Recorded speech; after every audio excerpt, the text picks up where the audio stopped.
God, there's nobody there. I can't see a damn thing. Anyway, there we go. People like us. Is this how you, when you go into a room, you don't know anybody, is this what you do? Do you wander around the room thinking, who the hell shall I speak to? I don't know anybody.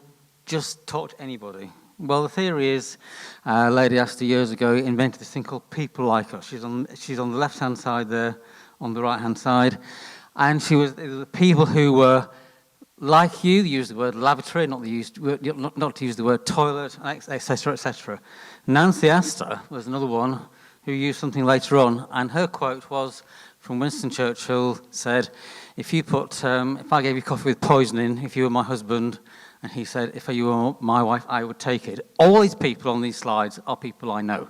So every single person on these slides, I know at least one of them. So, now then, my theory in life is you go to a room like this, you don't know anybody, you talk to the best looking people. Simple as that. And it's very easy because, in general, people who look better are more successful.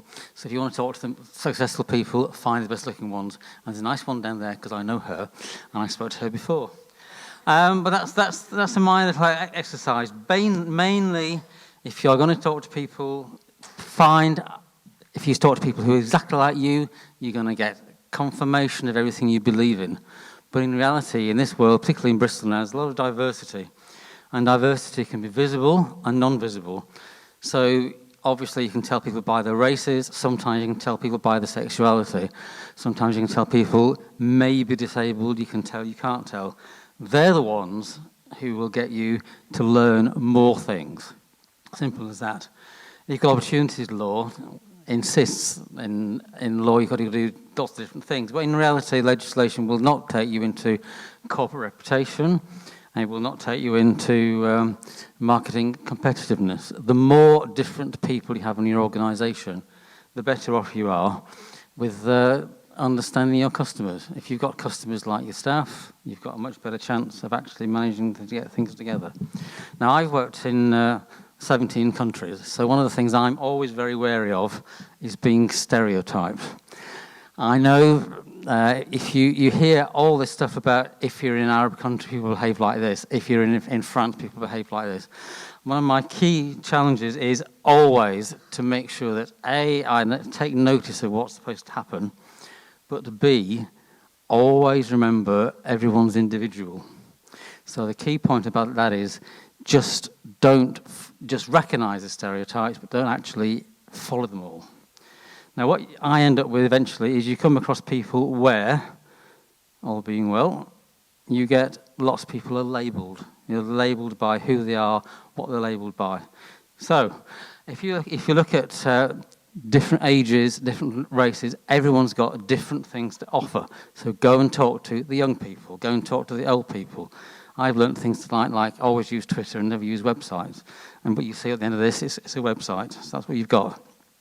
Now then, one of the key points I've got to say is people will teach you to eat different things. They'll teach you to talk differently. If they use languages, their body movements are always going to be the same, even though the languages are different. So if you're talking to people who don't understand your language very well, just learn from them and say, this is how I've learned stuff, talking very simple language, and away you go. Now then, these are some of my clients in the UAE. Great people to know. But you can always get into trouble very easily with that. Now then, when you come across new people, what do? Do you go and talk about beautiful people? This slide has got 3 labels on. One says Muslim, one says gay, and one says black. Now, if you had to choose between them, who would you go and talk to? I used this slide recently and someone said, do you know anybody who's gay and Muslim and black? And I said, well, actually, yes, I do. And he's in Sweden now, and I can get him together. But the point is, never ever, you can learn from that. You can learn from racism, sexuality, everything. Learn what people have to tell you. Learn what people tell things to you. Now then, again, these are folk in Bristol. Again, lots of different races, lots of different messages they've got. That's me, not with the Queen, but that's it. So thank you very much for listening to me.